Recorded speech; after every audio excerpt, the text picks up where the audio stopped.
Olá, gente do canal. Hoje estamos com um convidado muito especial, professor da UF, Marcos Reis, doutor pela PUC. E, Marcos, gostaria que você se apresentasse, falasse um pouco da sua trajetória, como é que você chegou na filosofia, como é que foi essa escolha pela filosofia, né? Foi logo de cara fazer filosofia, como é que foi isso? Oi, Priscila.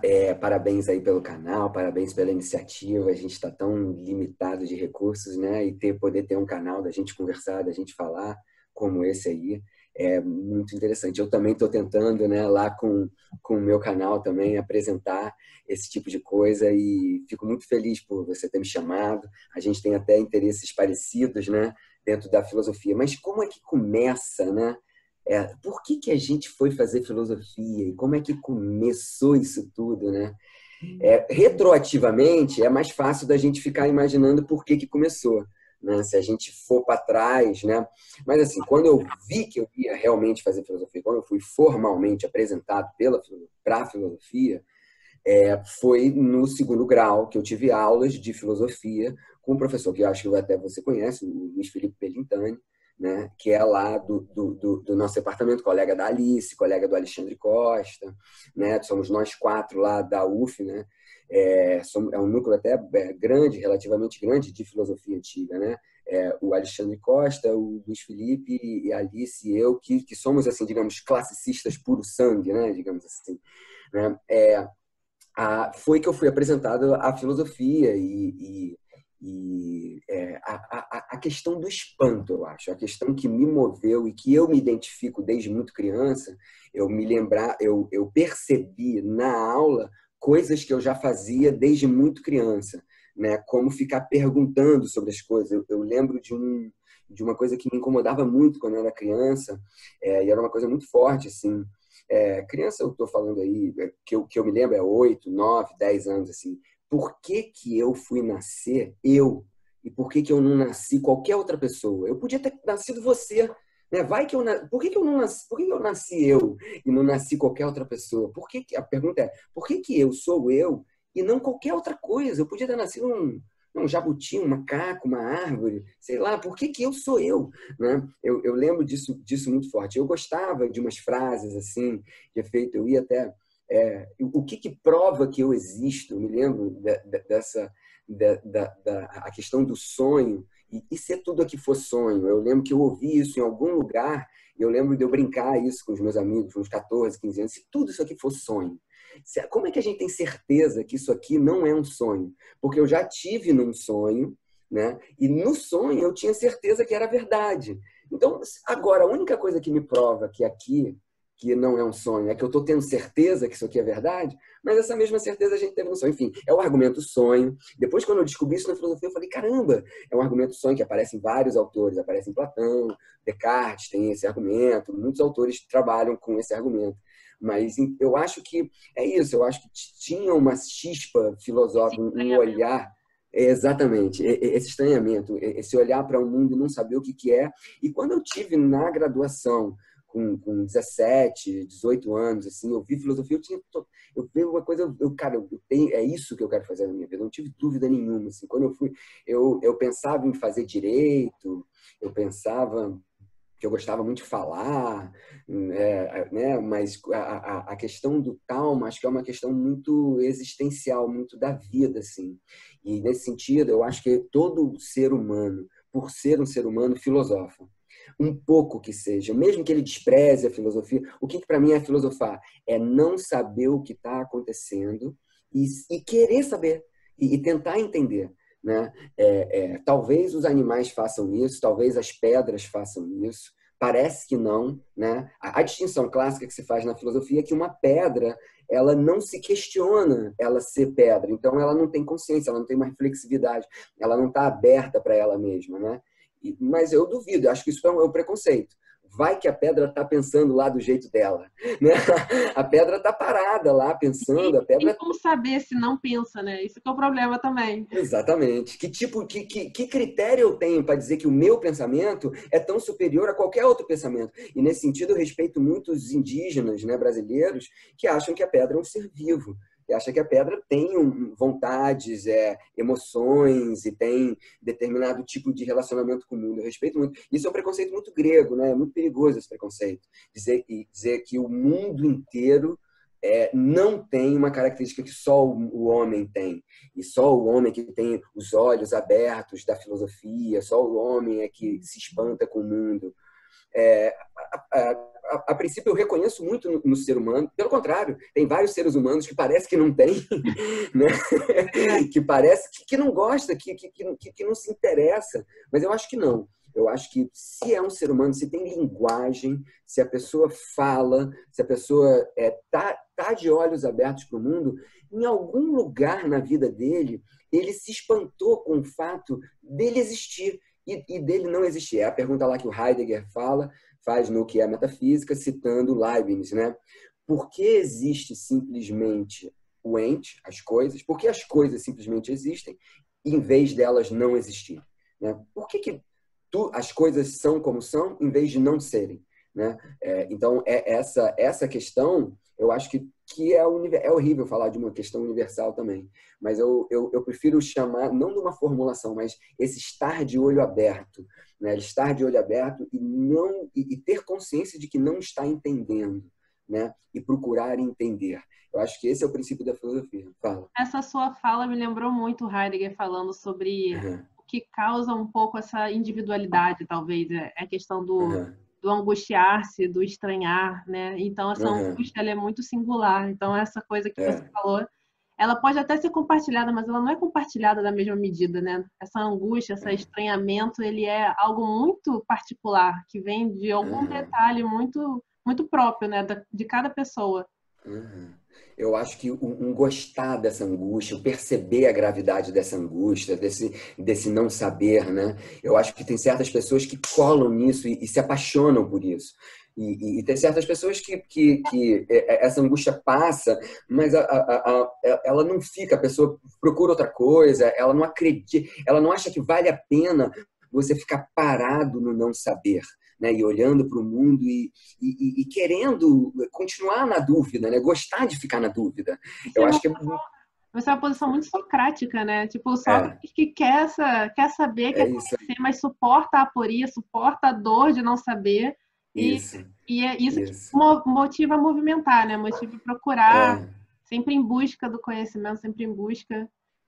Tá de olhos abertos, né, e tá duvidando, né, esse tá em busca. Isso que você falou do Heidegger foi também, eu acho que os primeiros filósofos a me converterem para a filosofia foi Nietzsche, Heidegger e Platão. Nietzsche e Heidegger eu parei de estudar há muito tempo e fiquei mais no Platão, mas são filósofos que estão sempre ali perto de mim. Essa definição do Heidegger, né? A presença, o ser humano é aquele que, em sendo, está em causa com o próprio ser. Né? Eu acho que tem muito a ver com o existencialismo. Né? A existência, esse exister, esse existir para fora, é estar no mundo e sabendo que a gente está no mundo e em dúvida, né, sobre o que é estar no mundo. Né? Não, e essa angústia de estar no mundo sem saber por quê, né? Por que nascemos nesse corpo, por que somos quem somos. E isso não tem como, já está lançado, né? Já estamos lançados aí, faz alguma coisa com isso. Né? Tipo, e agora você se vira. Você Exatamente. que tem um sentido para a sua vida, você que exista. E eu acho que isso é muito importante para a educação de crianças até. Porque um educador que olha para essa curiosidade da criança, para esse mistério que é estar de olho aberto e se perguntar o que são as coisas da criança, que é típico de criança, né? E fala, não, quando você for adulto você vai entender, ou não, e criança, né? E não, levar a sério, olha só, seja bem-vindo à dúvida do ser humano, você que está questionando essas coisas, crianças, e todo mundo vai questionar isso várias vezes, né?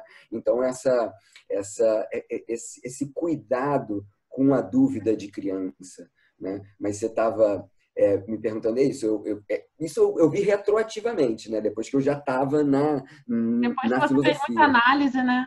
Aí você percebeu por que você foi para filosofia. Que você vai, exatamente, que você vai descobrindo ali em você.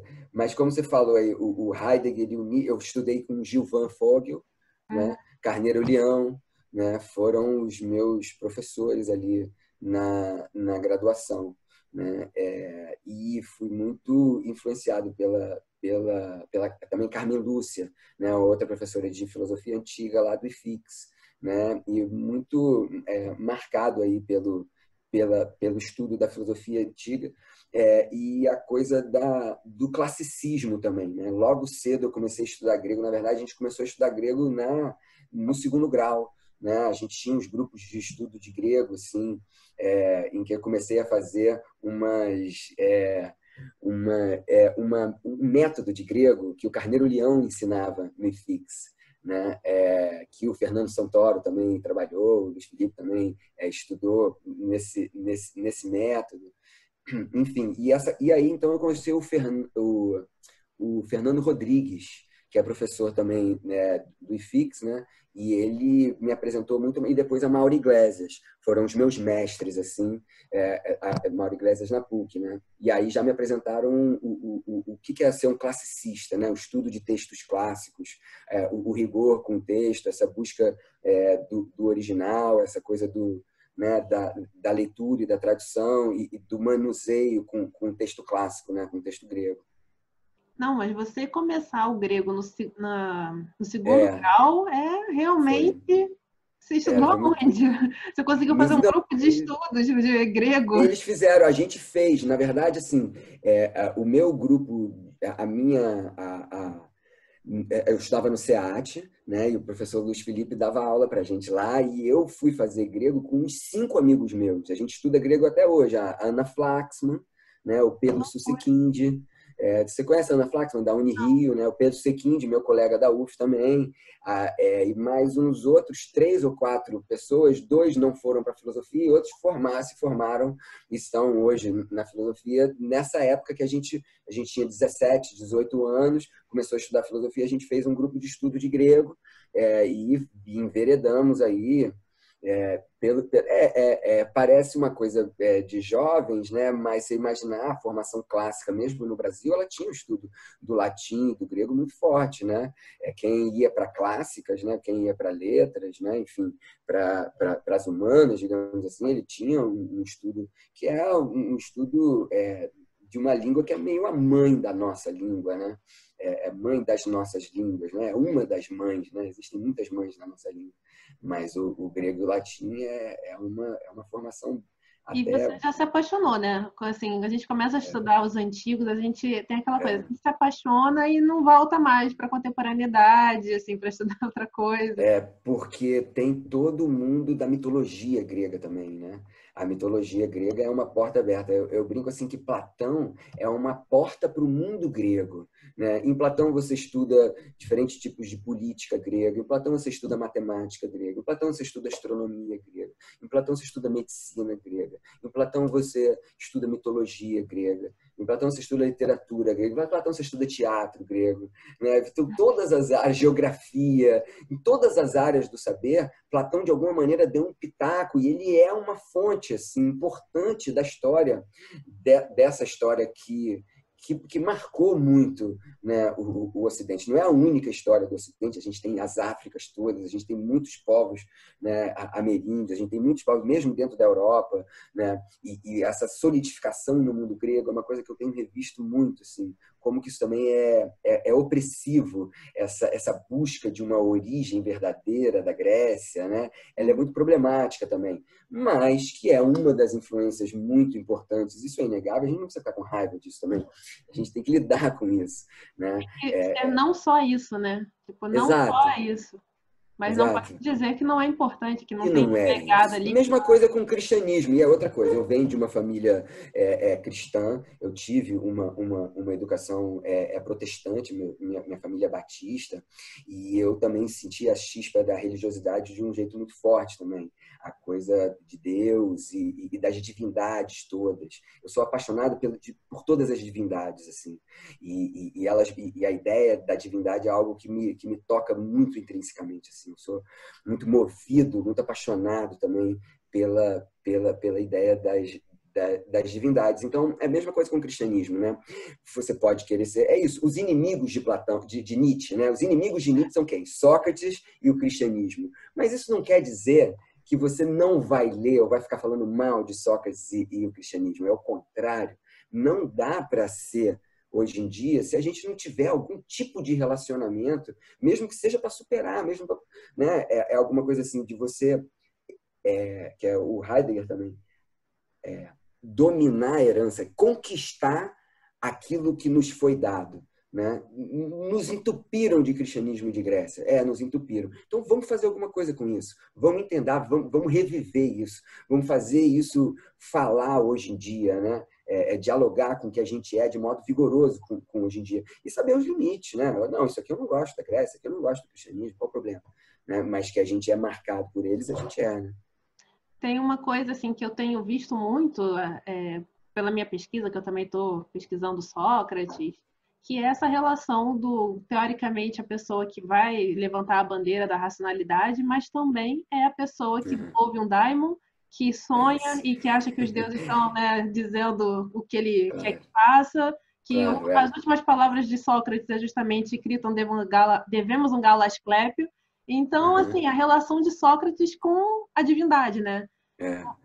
Isso. Eu até fiz um dos vídeos falando sobre isso, que eu acho que isso tem muito a ver com a ideia da filosofia como forma de vida, né? Que foi a ideia que me conquistou desde o começo. Assim, a minha monografia de graduação, o meu mestrado, o meu doutorado, o meu pós-doutorado, até a minha pesquisa, até hoje em dia, é esse único tema.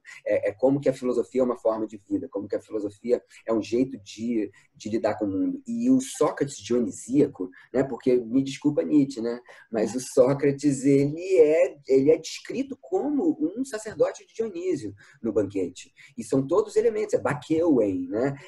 Êxtasis, todos os termos para o que você sente na experiência dionisíaca é o que você sente ouvindo Sócrates falar, né? Então, é como se Sócrates tivesse enfeitiçado pelo poder divino e através do seu logos, isso é dialética socrática, é um enfeitiçamento dos outros através do logos, né? Isso é eu estou parafraseando, mas é um discurso que você vê em Platão, né? Porque esse discurso é menos verdadeiro do que a racionalidade pura e simples, né? Tá tudo escrito ali em Platão, né? Isso é uma escolha contemporânea, dizer que Platão é o racional e não é o dionisíaco, né?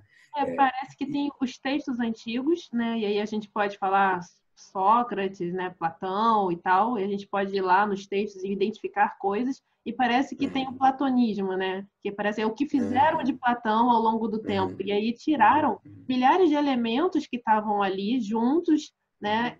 Que se aproximavam de uma cultura antiga, que era uma cultura que conseguia relacionar o pensamento racional com o pensamento religioso, vamos dizer, religioso, né? É muito difícil falar sobre os antigos, porque a gente tem que sempre usar aspas e não pode falar, as palavras não querem dizer as mesmas coisas. Mas é essa junção, né, que é tão rico nos antigos, que parece que a história, né, desse platonismo, né, dessa relação tirou isso e ficou só a questão da racionalidade. Exato. Na verdade, isso aí é um fantoche, né? Isso é um espantalho para você brigar contra. Que o Nietzsche é muito responsável por ter criado, né? Isso é um espantalho do Nietzsche. Platão nem era isso no mundo teológico, né?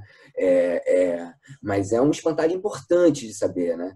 Porque quando você vai ler os textos lá de Platão, ele é muito mais ambíguo. O Platão ele já foi utilizado por muitas maneiras, né?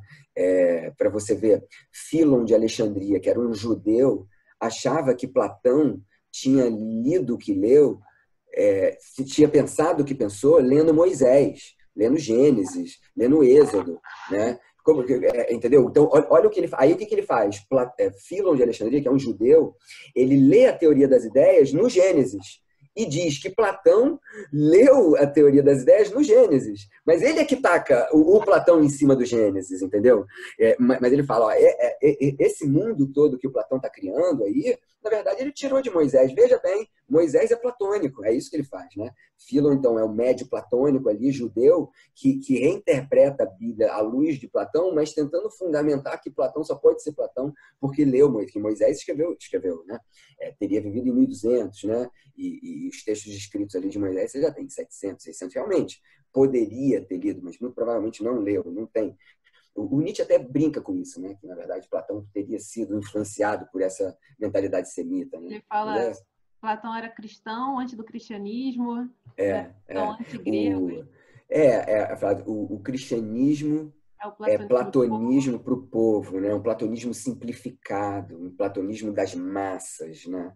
Que é uma frase muito boa, e eu sempre brinco que, na verdade, é neoplatonismo para o povo. Porque a doutrina platônica que realmente cunhou, forjou o cristianismo é neoplatonismo. Assim, a teologia cristã, ela não só, simplesmente, é óbvio, mas grande parte, sem o neoplatonismo, não haveria. Agostinho, nem menos que Agostinho, se converteu ao cristianismo lendo os textos platônicos. Então, Agostinho é o neoplatônico explícito, né? Grande parte, a forma que o cristianismo se colocou como teologia é estoica e neoplatônica. Claro que tem uma novidade do próprio cristianismo, e judaica também, né? Tem elementos novos, mas o neoplatonismo é uma linguagem assim, fundamental do cristianismo. Então, não existiria cristianismo se não fosse platonismo, né? E entender essa corrente, na verdade, não é exatamente... Porque o platonismo ele divide o mundo em dois. O neoplatonismo divide o mundo em três, né? Que é a base da trindade. O que é esse três? Além do mundo das ideias, você tem um ser ainda superior. Né? Então, eu sempre brinco assim, se a crítica... Platão é muito metafísico, ele constrói um outro mundo... É porque o pessoal não conhece ainda o neoplatonismo, que o outro mundo do Platão ainda é pouco. Né? Você tem um mundo ainda além do mundo das ideias, que é um nada, não é coisa nenhuma, que não se pode nem falar, que só se pode experimentar misticamente, além da razão, que é o uno, né? Que é alguma coisa que está além do ser. O ser estaria no âmbito das ideias, mas tem alguma coisa que é a fonte do ser, que não se dá nem para falar. E aí, então, entra a tradição mística, né? Que é a ideia de uma experiência mística, que o ser humano pode ou tem uma experiência de uma intensidade muito maior da vida a partir de estados alterados de consciência, né? É alguma coisa fundamental na história do neoplatonismo e na história do cristianismo, a mística, né? Que é um objeto específico. Né? A mística, que é a forma de relatar ou de experimentar a divindade de modo íntimo e absoluto. Né? Então, o ritual dionisíaco é isso. Né? As bacantes viram Baco. Elas, de alguma maneira, participam. O corpo das bacantes é Baco. Né? E toda a ideia de possessão, enfim, aí a gente já entra... Né, já trabalha com toda a ideia do relacionamento entre o ser humano e o sagrado, né, e como que isso pode se efetivar de modo intenso, né, e toda a tradição. E isso seria a mística, né? O encontro entre o ser humano e o sagrado. Como que isso se dá, em que níveis, quais são as especificações disso. Então, esse é um outro grande campo de pesquisa que eu tenho. Então, você brinca que é a ascese e mística. A ascese são os exercícios de transformação de si, que são a base da filosofia como forma de vida. E a mística digamos, o objetivo da ascese para as tradições místicas, né? Que é alcançar a experiência da divindade através do exercício da ascese. Né? Então, tem muitas formas de descrever e de falar sobre. É um grande campo de pesquisa. Né? Você pode cair no candomblé, você pode cair na própria mitologia grega, enfim. Fala. E a mística, no caso que você começou, você identifica algum lugar que começa no sentido dos textos ou alguma coisa assim para situar? Como é que você faz? Sim. Então, esse objeto de pesquisa, la mystique, que é um termo francês, ele ganha uma notoriedade em 1500, 1600, e ele ganha essa circunscrição. O grande autor sobre a mística é Michel de Certeau. Michel de Certeau, que é um psicanalista também, mas não sei se ele é psicanalista, mas enfim, estudioso. Historiadora. É também historiador, também filósofo, também, enfim. Mas ele tem um livro que é a Fábula Mística. Esse livro é fundamental para traçar como que esse objeto se distinguiu enquanto objeto de pesquisa, enquanto os místicos e a mística. Porque depois, novamente, você faz retroativamente e você vê mística até lá em Platão. A palavra mistiké vem dos mistérios gregos, que estão relacionados a mistério, ao silêncio. Alguma coisa, mion, que é silenciar, ou fechar os olhos, ou fechar a boca. Mion, que vai dar mistiké, é aquilo que é o segredo, é secreto. Mística é um adjetivo, esse que é um adjetivo. Os rituais, teleuté mística, é iniciação mística, a iniciação secreta, que é o que acontecia em Eleusis, nos órficos, nos dionisíacos, né? Você tem as tradições de mistério, as religiões de mistério gregas são a fonte desse termo mistiké, que vai ser absorvido pela história, pelo cristianismo. Eu tenho um grupo de pesquisa sobre, né, a mística e as relações da mística. A gente produziu esse livro aqui, que é um livro básico, ó, narrativas místicas, né? Dá para ver? Narrativas místicas, né? Isso é uma antologia de textos místicos dentro da tradição cristã, mas a gente começa lá dos primeiros padres da igreja, né? Para vir até a contemporaneidade. São uma antologia de textos. O que a gente pode chamar de textos místicos? Os grandes nomes disso é Teresa d'Ávila e São João da Cruz. São João da Cruz é chamada a mística espanhola, né? Século XVII, né? 1600 e pouco, 1600 e tal, né? Esses são grandes doutores da igreja e que relatam experiências de êxtase, experiências de intimidade muito grande com Deus, que são, ao mesmo tempo, afetivas, eróticas, né? Santa Teresa tem descrições sexuais assim, muito erotizadas, né? Como São João da Cruz também. Então, você tem todo um erotismo da mística que é fundamental, que é o Banquete de Platão, a fonte principal, né? Essa sublimação do erotismo não para o mundo sensível, mas para o mundo das ideias e, por fim, para Deus, né? Então, você tem a mística erótica, você tem a mística nupcial, e aí você tem vários...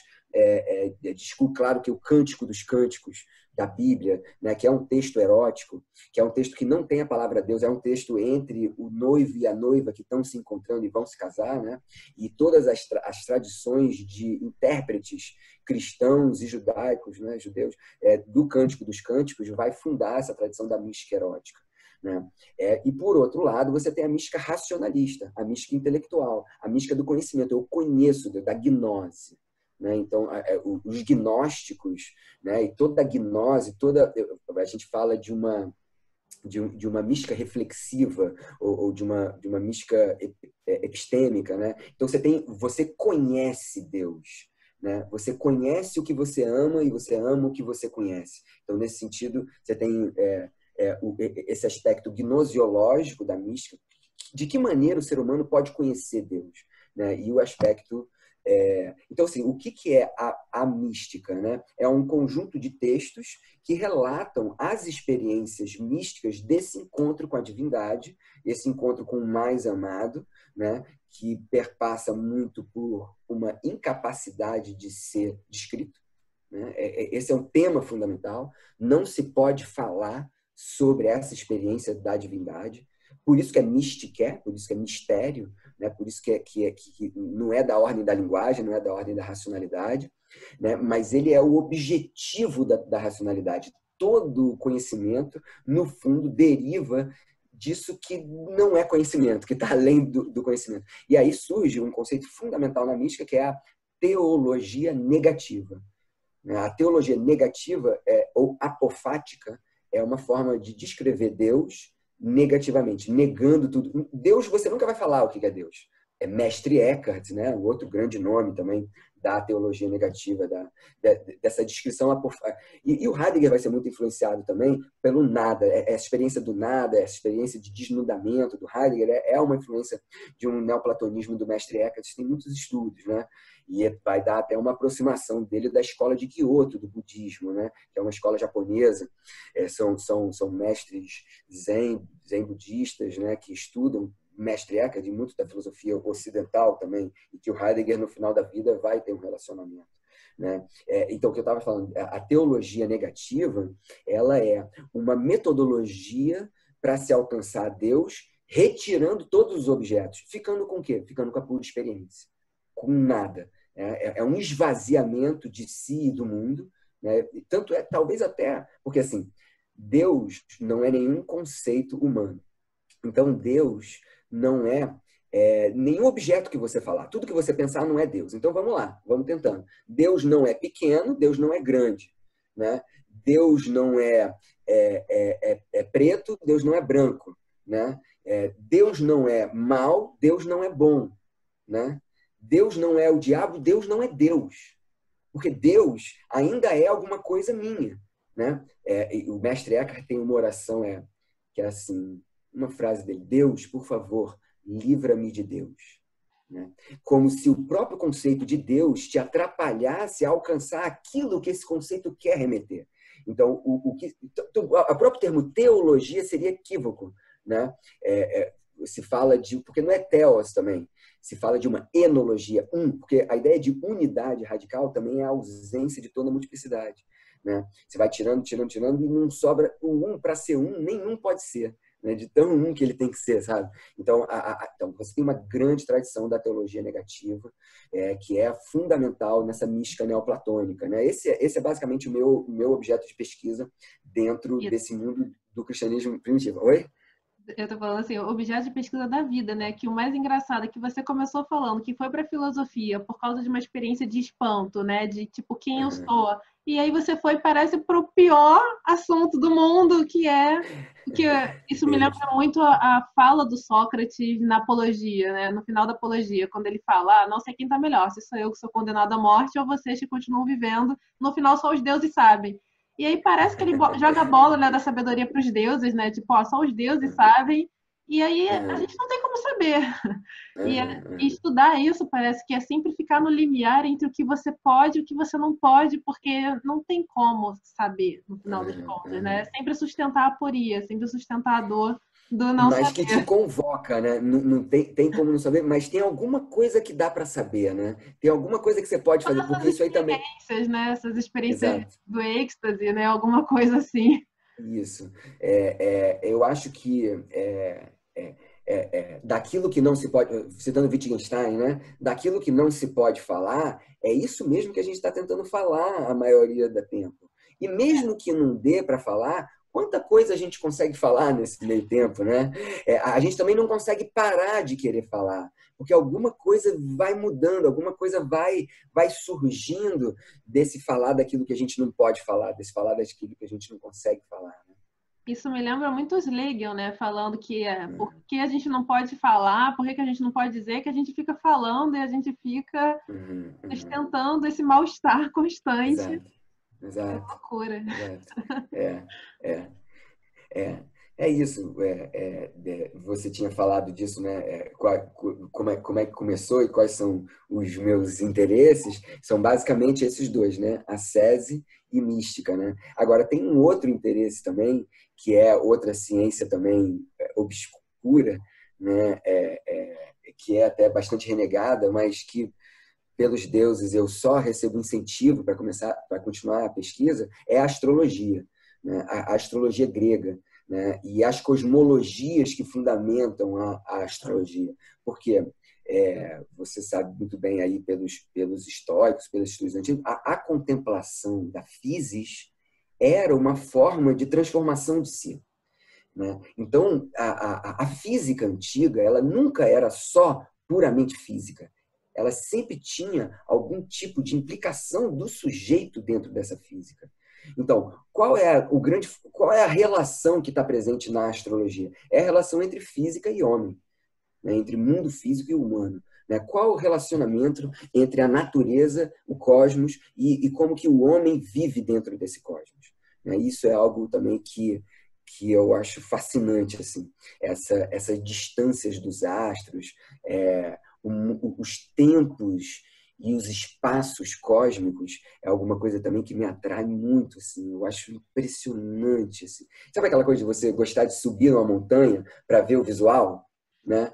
Imagina o que Cícero, o que Sêneca propõe é o seguinte: fecha o olho e imagina o visual de Júpiter, né? Imagina o visual de Saturno e as distâncias do universo, sabe? Então, essa experiência de dilatação do eu, como o Pierre Hadot vai chamar, né? De dilatação do eu nos tempos e nos espaços cósmicos, é uma experiência que eu acho que tem muito a ver com a mística, que é uma experiência de alargamento mesmo do eu, né?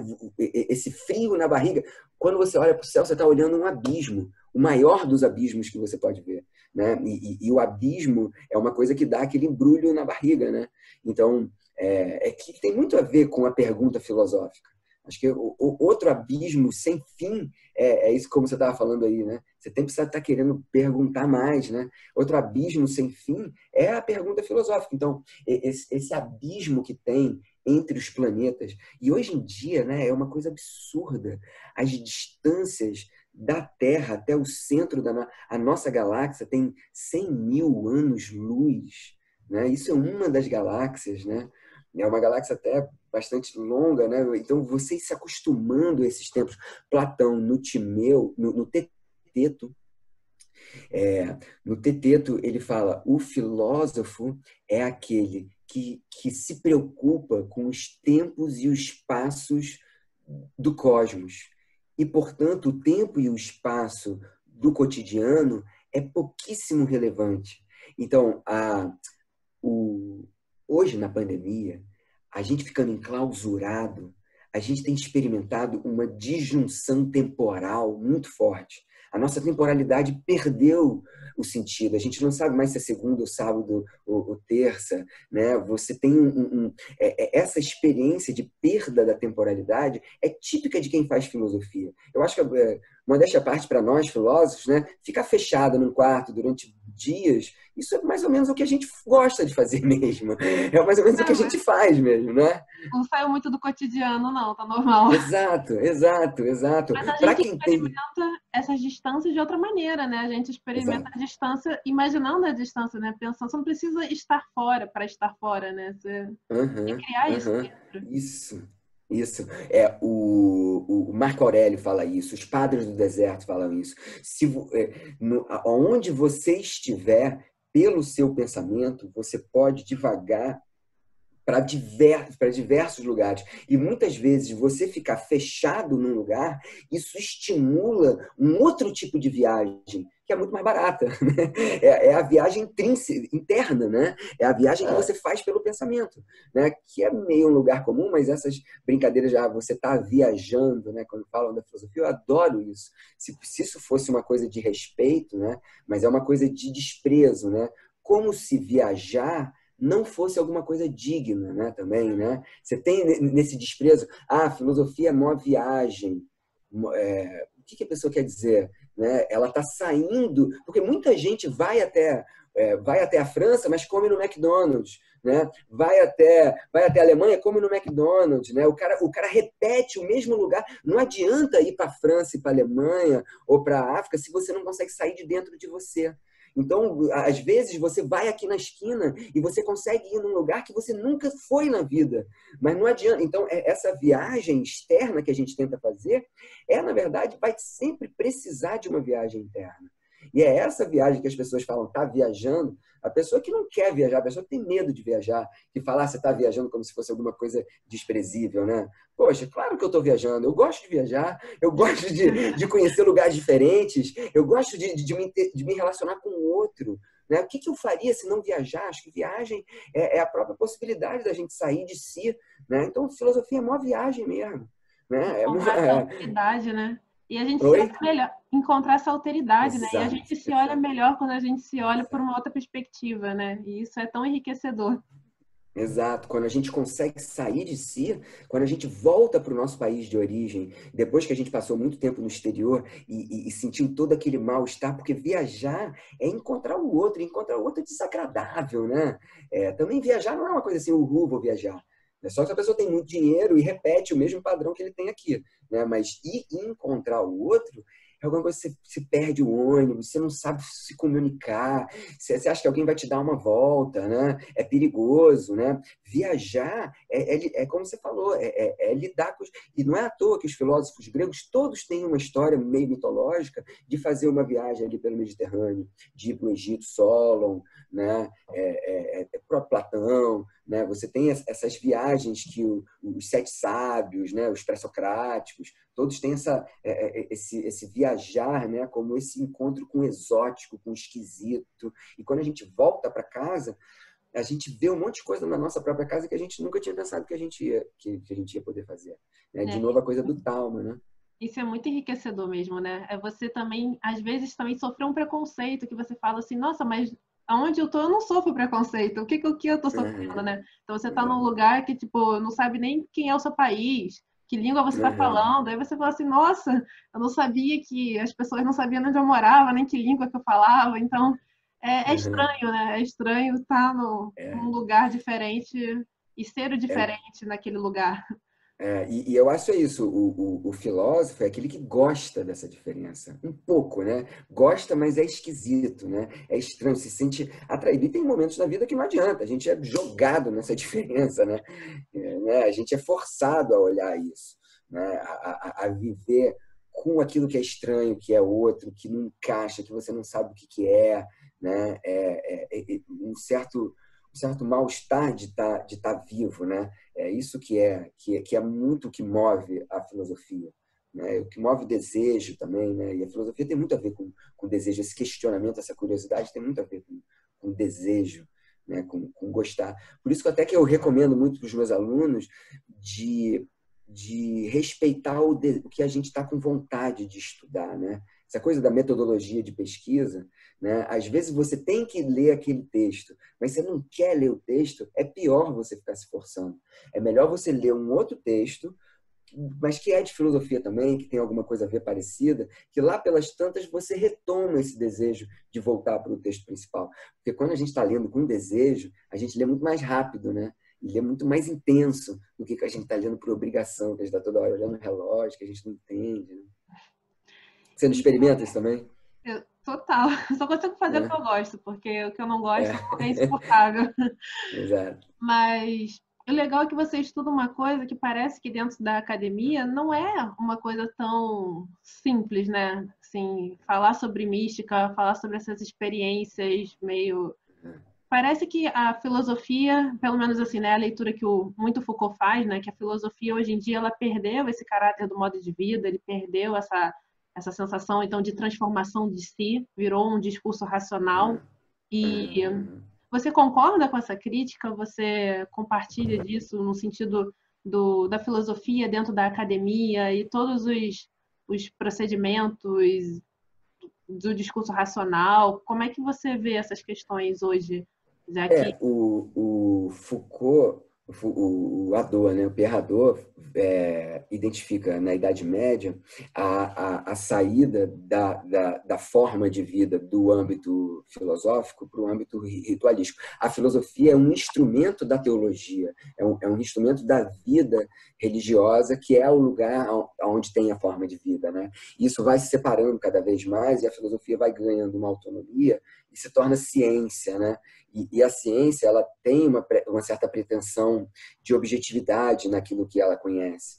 Essa pretensão de objetividade, ela pressupõe uma certa neutralidade do sujeito que é falsa, vamos dizer. O sujeito nunca é desinteressado absolutamente de um objeto, né? Nunca é simplesmente um copo d'água que eu vou medir a 100 graus, né, Celsius, e ele vai evaporar. Você sempre está com sede ou não. Eu estou exagerando um pouco, mas o que eu estou querendo chamar a atenção é que o sujeito está sempre, de alguma maneira, implicado, mesmo que seja na ciência, né? Mesmo que seja em qualquer racionalidade. Olha, eu acho que a universidade é um dos lugares mais nobres que a gente tem contemporaneamente para viver a vida filosófica, para viver a vida do pensamento, a vida contemplativa. Como professor e como pesquisador, eu tenho o mínimo de ócio possível, né? Então, eu sou apaixonado pela universidade, assim, eu tenho uma devoção pelo lugar do professor do professor no ensino público. Isso é uma das maiores conquistas do Brasil, é a universidade pública. E o ócio que a gente tem, que a palavra ócio quer dizer escola, né? Que é o lugar... Agora, por outro lado, eu não posso querer, na minha escola, na universidade, por ser um lugar laico e ser um lugar universal, é claro que algum tipo de forma de vida eu tenho ali como proposta. Mas, por exemplo, um cara que defende uma tese em ética, eu não posso reprovar ele se ele bate na mulher. Você entende? A vida dele... O cara eu tenho doutorado em ética. O cara tem doutorado em ética não quer dizer que ele está chancelado, né? Ganhou ok no cartório, que ele é um ser humano bom. O cara pode ser um doutorado. Né? O doutorado em ética não tem a ver com você se tornar uma pessoa boa. E nem é para ter.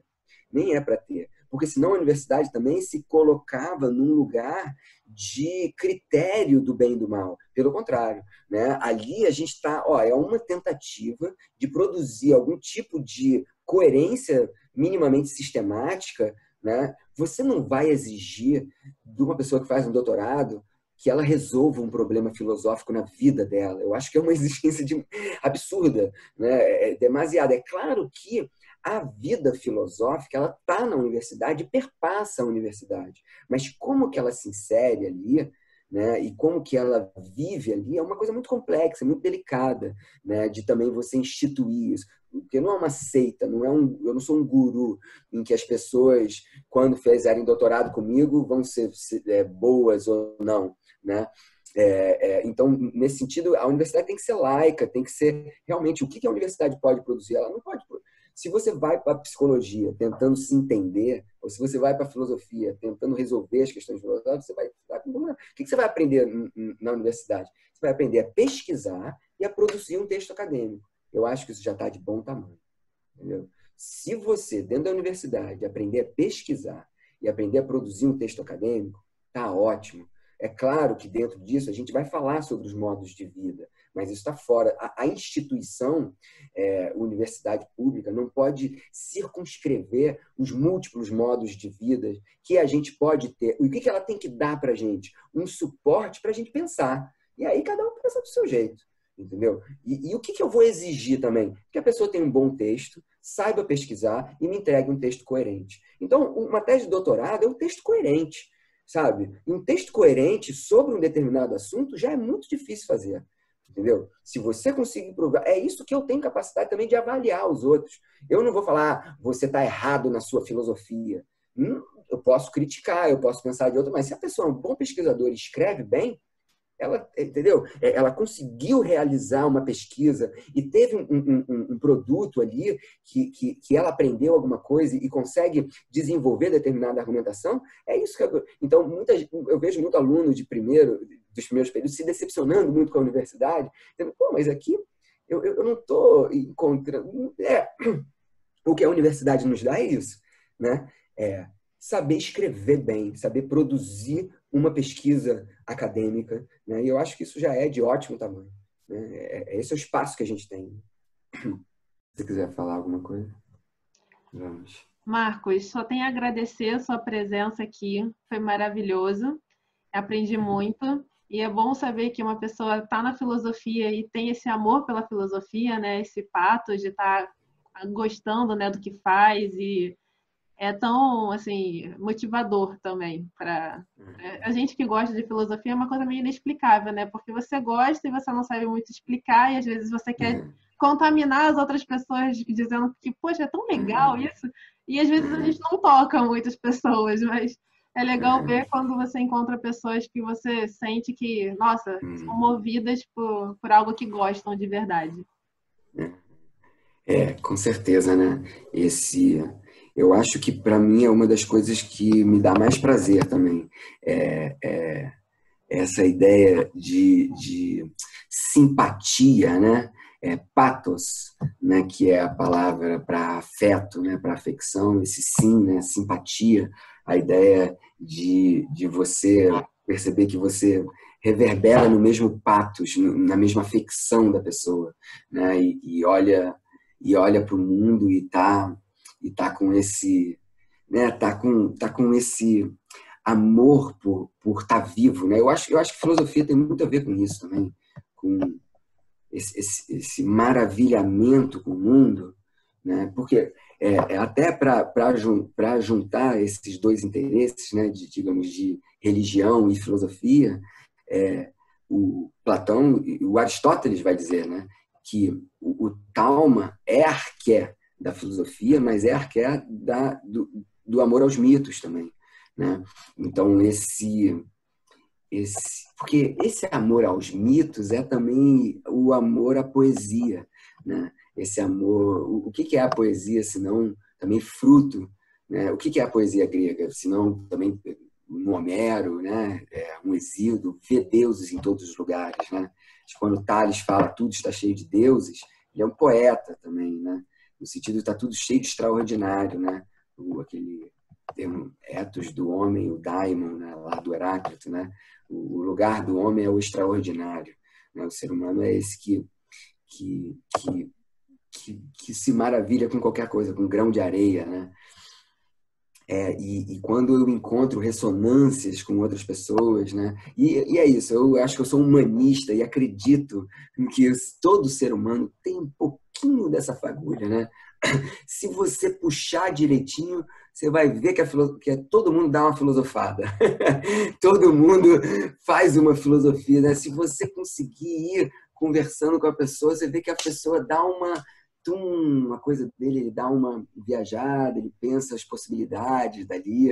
Aí você fala, bom, isso que você está falando, fulaninho já falou dessa maneira, outro fulaninho já falou dessa, olha que interessante, né? E você, nesse sentido, querendo converter as pessoas para a filosofia, né? Eu acho essa é uma tarefa, eu me sinto imbuído por essa tarefa, assim, tentar mostrar para as pessoas que é muito divertido, que é muito, né, apaixonante você pensar filosófico, é muito libertador, né? Porque esse negócio de sair da caverna tem uma coisa de dor. Eu gosto muito de imaginar a caverna como um parto, saca? Como um parto também.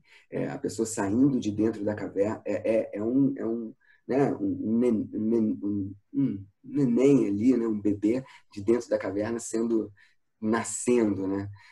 Eu acho que a experiência com Sócrates, a experiência filosófica, é você ver que existe um outro mundo a ser descoberto que você não sabia, que você estava, né, fechado para esse outro mundo, né? A filosofia te dá essa possibilidade, assim, de questionar todos os seus valores e perceber que pode ser tudo completamente diferente do que antes. Então dá um frescor muito grande, né? Dá uma novidade, uma juventude muito grande a filosofia.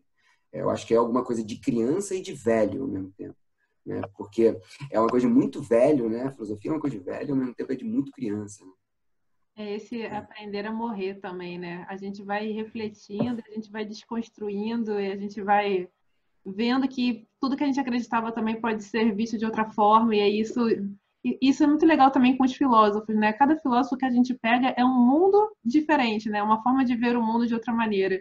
E aí você Exato. sempre vai exercendo essa capacidade de, tipo, vou começar do nada, vou ler um filósofo diferente, e aí você vai começar a ver o mundo do zero e aprender a ver o mundo com os olhos dele. Então, isso é muito legal da filosofia, que é essa capacidade que a gente tem de se renovar o tempo inteiro, né? A gente às vezes acha que está cheio de certezas, e aí a gente vai para um outro pensamento que é totalmente diferente. É Aí muito você tem legal, que. né? É muito legal. Começar a ler um filósofo novo é todo um mundo que você vai descobrindo de ideias e de possibilidades, né? É Isso muito dá uma legal. alegria muito grande, porque essa coisa da filosofia, cara, eu nunca vou ler tudo, ao mesmo tempo, pô, que bom, né? Eu sempre vou ter uma coisa nova para ler que eu nunca Nunca vou morrer imagino. de tédio, né? Exato, com certeza. É dentro do seu próprio quarto. Se você te dá É, uma biblioteca enorme e te bota fechado, você tem um universo ali, você tem mundos e mundos a serem descobertos, né? exatamente. É. Ficar dentro de casa e ao mesmo tempo visitar tantos Isso, lugares ao mesmo tempo exato. é maravilhoso. É. Você Marcos, consegue muito viajar obrigada. dentro de si, né? Obrigado a você, Muito Priscila. Muito obrigada. legal. É uma oportunidade de bater um papo sobre essas coisas que a gente gosta, né? E pensar isso, e fazer o pensamento, né? O pensamento em movimento, né? Exatamente. Como você gosta de falar. Essa era a ideia do pensamento em movimento, porque eu acho que a gente junto e a gente dialogando é que a gente pensa melhor, assim. O pensamento Uhum. sempre está se movendo, né?